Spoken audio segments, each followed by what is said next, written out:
झूमर गीत है, आप लोग देखिए, फुल वॉच कर देखिएगा। पान खालू घूम घूम बजरिया में, पाना खालू घूम घूम बजरिया में, गोरी बस गईलू हमरा नजरिया में, गोरी बस गईलू हमरा नजरिया में। रे पान खालू घूम के बजरिया में, पान खालू घूम के बजरिया में, गोरी बस गईलू हमरा नजरिया में, गोरी बस गईलू हमरा नजरिया में। कनवा में बाली सोबे उठवा में लाली, कनवा में बाली सोबे उठवा में लाली,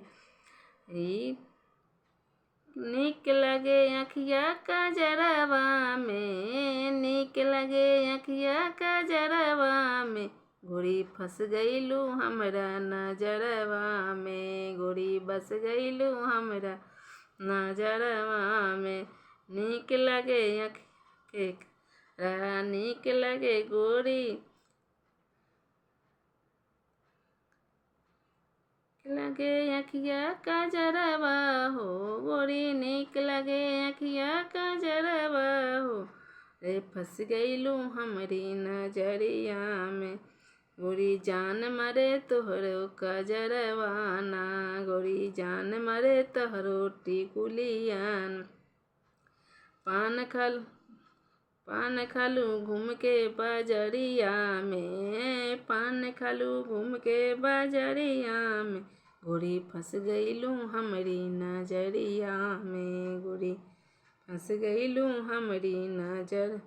पौआ में पायल सोबे पैरों में बिछिया, पौआ में पायल सोबे पैरों में बिछिया, अरे उठवा में ललिया बड़ा नीक लागे, अरे उठवा के ललिया बड़ा नीक लागे, गोरी उठवा के ललिया जान मारे, गोरी उठवा के ललिया जान मारे, गोरी फंस गईलू हमरा नजरिया में, गोरी बस गईलू हमरा नजर। पान खालू घूम के बजरिया में, गोरी पान खालू घूम के बजरिया में, गोरी बस गईलू हमरा नजरिया में, गोरी बस गईलू हमरा नजरिया में।